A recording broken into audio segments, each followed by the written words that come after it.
In this section, we will learn how to set up the Raspberry Pi Pico and connect it to a speaker and a display. We will use an OLED screen to show the tarot card image and a Pico audio module to play the sound effect. First, we need to solder some header pins to the Raspberry Pi Pico. This will allow us to plug it into a breadboard and connect other components easily.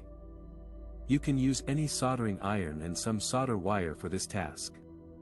Just make sure to align the pins correctly and avoid any short circuits. Next, we need to connect the OLED screen to the Raspberry Pi Pico via the I2C interface.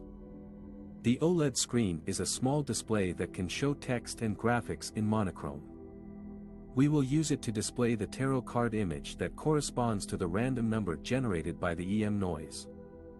To connect the OLED screen, we need 4 female-to-female jumper wires. We will use the following wiring: connect the GND of the screen to any GND on the Pico, black wire.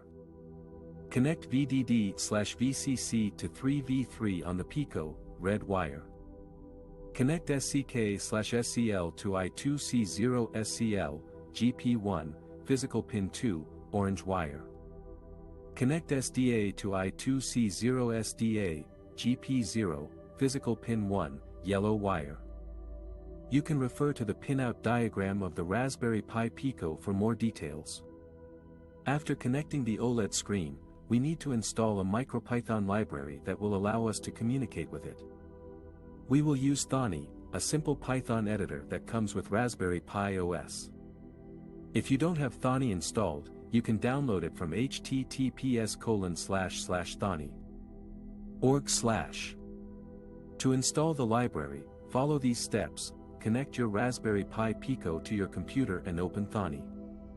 Click on Tools, Manage Packages to open Thonny's Package Manager for Python libraries.